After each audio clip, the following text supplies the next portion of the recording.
प्यारे बच्चों, आज हम आपकी क्लास 4 की हिंदी के 6 चैप्टर मेरी जैसलमेर यात्रा के प्रश्नोत्तर करेंगे।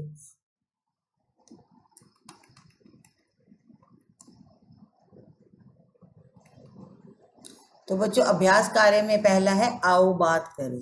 पहला प्रश्न है, जैसलमेर के किले को सोनारगढ़ कहा जाता है, इसका क्या कारण है? यह किला किला पीले रंग के बलुआ पत्थरों से बना हुआ है। सूरज की रोशनी जब इस किले पर पड़ती है तो यह सोने जैसे चमकता है, इसी कारण इसे सोनारगढ़ यानी सोने का किला कहा जाता है। प्रश्न अगला है, गढ़ीसर झील जैसलमेर के लिए क्यों खास है? गढ़ीसर झील जैसलमेर के लोगों के लिए पानी का मुख्य स्रोत है और झील के चारों ओर खूबसूरत मंदिर और छतरियां बनी हुई हैं। इस कारण ऐतिहासिक और पर्यटन स्थल के रूप में यह प्रसिद्ध है। अगला प्रश्न है, जैसलमेर की हवेलियां किस लिए प्रसिद्ध है? जैसलमेर की हवेलियां अपनी सुंदर नक्काशी, जालीदार खिड़कियों और भव्य निर्माण के लिए प्रसिद्ध है। ये हवेलियां जैसलमेर की कला, संस्कृति और स्थापत्य का अद्भुत उदाहरण है। अगला है प्रश्न, अगर आप जैसलमेर जाते तो वहां सबसे पहले क्या करना पसंद करते? अगर मैं जैसलमेर जाती तो सबसे पहले सोनार किला देखने जाना पसंद करती, क्योंकि यह ऐतिहासिक व भव्य है और सुनहरे पत्थरों से बना हुआ है। अगला है, क्या आपने कभी पारंपरिक लोक नृत्य या लोक संगीत देखा या सुना है? हाँ, तो कैसा लगा? हाँ, मैंने पारंपरिक लोक नृत्य और लोक संगीत, यहाँ बच्चों संगीत है, देखा और सुना है। यह बहुत ही मन भावन, रंग बिरंगा और सांस्कृतिक आनंद से भरपूर अनुभव था, जिसमें संगीत की मधुरता और नृत्य का उत्साह दोनों शामिल था। अगला है, रेत के दौरों पर ऊंट आराम से कैसे चल पाता है? रेत के दौरों पर ऊंट आराम से चल पाता है क्योंकि इसके पैरों के नीचे चौड़े और गद्दीदार पंजे होते हैं। ये पंजे रेत में नहीं धंसते, जिससे ऊंट को संतुलन बनाए रखने और आसानी से चलने में मदद मिलती है। अगला प्रश्न है बच्चों 7वां, यदि आपके पास जादुई कालीन आ जाए तो आप अपने कक्षा के साथियों को उस पर बैठाकर कहाँ की सैर करवाना चाहेंगे? यदि मेरे पास जादुई कालीन आ जाए तो मैं अपनी कक्षा के साथियों को झीलों की नगरी उदयपुर या गुलाबी नगर, जिसे पिंक सिटी भी कहते हैं, जयपुर की सैर करवाना चाहूंगी। अगला प्रश्न है बच्चों, सोचो और लिखो में प्रश्नों के नीचे दिए गए विकल्पों में से सही उत्तर चुनिए। पहला है, पाठ में किस नृत्य की चर्चा की गई है? तो बच्चों पाठ में कालबेलिया नृत्य की चर्चा की गई। अगला है, जैसलमेर की किस हवेली को मोर की गर्दन की तरह बनाया गया है? तो सालिम सिंह की हवेली, इसका ऑप्शन नंबर आएगा। अगला है, खालिस्तानी स्थान की पूर्ति कीजिए। रेत पर उंगलियों से नाम और आकृति बनाना रोमांचक था। अगला है, किले के ऊंचे बुर्ज पर खड़े होकर पूरा शहर दिखाई देता था। थर्ड है, सोनार किला देखने के बाद हम गढ़ीसर झील गए। वाक्य पढ़कर सत्यासत्य बताइए। पटवों की हवेली 5 अलग अलग हवेलियों का समूह है, तो बच्चों सत्य है ये। अगला है, दूसरा, नंगे पैरों से रेत गर्म और भारी लग रही थी, गलत, असत्य है। तीसरा है, ऊंट रेगिस्तान में परिवहन का मुख्य साधन रहा है, सत्य है। अगला प्रश्न है, पाठ में ऊंट की सवारी के अनुभव को मजेदार तरीके से बताया गया, इसे अपने शब्दों में बताओ।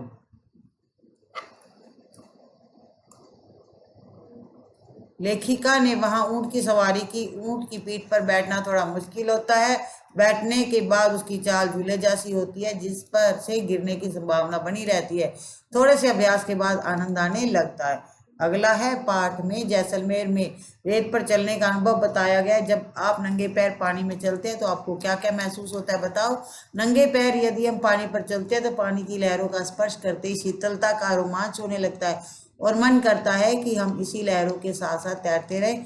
मन में खुशी की उमंग बढ़ती रहती है। अगला प्रश्न है बच्चों, सूर्यास्त के समय जैसलमेर के आकाश का जो वर्णन किया गया उसे अपने शब्दों में बताएं।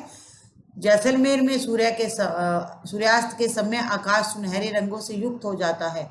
वहां किला व हवेलियां सोने के समान चमकती है। वहां का संपूर्ण वातावरण सुनहरा और मनमोहक दिखाई देता है। अगला प्रश्न है, राजस्थान में प्रचलित कथन पधारो म्हारे देश का क्या अर्थ है? राजस्थान में प्रचलित कथन पधारो म्हारे देश का अर्थ है आपका हमारे देश यानी राजस्थान में सादर स्वागत है। यह वाक्य राजस्थान के अतिथि सरकार और संस्कृति को दर्शाता है, जहां मेहमानों को भगवान का रूप माना जाता है।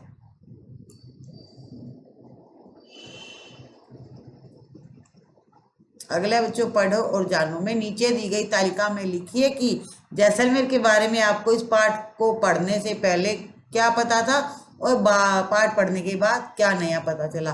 तो पहले पता था, लेखिका को पता था कि जैसलमेर थार के रेगिस्तान में स्थित है, जहां दूर दूर तक रेत ही रेत है। सूरज की तेज धूप, खेजड़ी के पेड़ और रेगिस्तान का जहाज ऊंट होता है। पाठ पढ़ने के बाद क्या नया पता चला। बाद में लेखिका को ज्ञात हुआ जैसलमेर स्वर्ण नगरी है, जहां लोक कलाएं व्याप्त है, वहां का किला और हवेलियां इतिहास, संस्कृति और कला का अद्भुत संगम है। अगला प्रश्न है, यात्रा में आपको सबसे अच्छा क्या लगा, क्यों। यात्रा में मुझे जैसलमेर की रेत, सुनहरा वातावरण, किले, हवेलियां, गढ़ीसर झील की भव्यता, वहां के लोकगीत अच्छे लगे। क्यों लगे, क्योंकि इसमें हमें इतिहास, संस्कृति और कला का अद्भुत संगम दिखा। अगला प्रश्न है बच्चों, नीचे दी गई पंक्तियां पढ़कर चलो मजेदार प्रश्न बनाते हैं। जैसलमेर में पटवों की हवेली 5 अलग अलग हवेलियों का समूह है। इनकी जालीदार खिड़कियां और सोने जैसी चमकती दीवारों की सुंदरता देखते ही बनती है। तो इसको बच्चों में इसमें से प्रश्न बनाने। पहला है पटवों की हवेली कहाँ पर है। ये आपकी बुक में ऑलरेडी प्रश्न बना हुआ है, 2 हम बनाएंगे। 5 हवेलियों के समूह को क्या कहा गया है। अगला प्रश्न बनाया बच्चों, पटवों की हवेली की विशेषता बताइए। अगला है बच्चों भाषा की बात में आपको ये पहरा पढ़ना है। पहरा पढ़ने के बाद इसमें आपको संज्ञा शब्द ढूंढने और सर्वनाम शब्द ढूंढने। तो जो संज्ञा शब्द है वो है बच्चों जैसलमेर, शहर, राजस्थान, किला, ऊंट, ऊंटों, रेगिस्तान, रेत, दोस्तों, मार्गदर्शक, संगीत, नृत्य, मंत्र मुग्ध, सूर्यास्त, सवारी और नजारा। और सर्वनाम शब्द है यह, मैंने, अपने, वह, हमारे, हमें, वहां, हम। बच्चों आपको यह भी करना है, ये संवाद है बच्चों, इसमें 2 बच्चे आपस में बातचीत कर रहे हैं, ठीक है। आप अपनी दादी के साथ स्थानीय बाजार में घूमने गए थे, वहां से लौट कर आए, आपने वहां खिलौने, पुस्तक, कपड़े, मिठाई, फल, यातायात के साधन देखे। अब आप अपने मित्र गोलू को संवाद के माध्यम से अनुभव बताइए। तो ये आपका संवाद है अपने दोस्त गोलू के साथ। गोलू आपसे पूछता है, अरे अमित, तो यहाँ पर आपका नाम क्या है, अमित है। अरे अमित, आज तुम अपनी दादी के साथ बाजार गए थे, बताओ वहां तुमने क्या क्या देखा और कैसा लगा। तो मैंने, यानी अमित मैं हूं, तो मैंने आंसर दिया, ओ बहुत अच्छा लगा।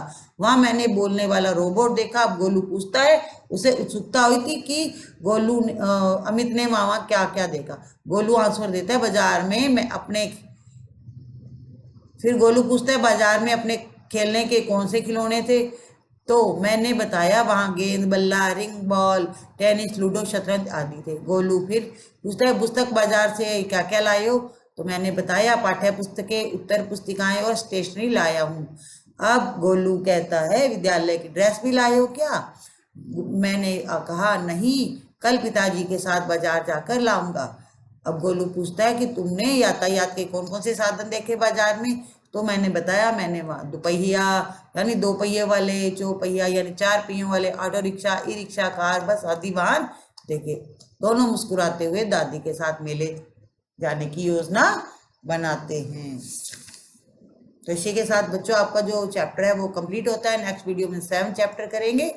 वीडियो को लाइक शेयर करना ना भूलिएगा और चैनल को भी फटाफट सब्सक्राइब कर दीजिएगा। Thank you, have a good day.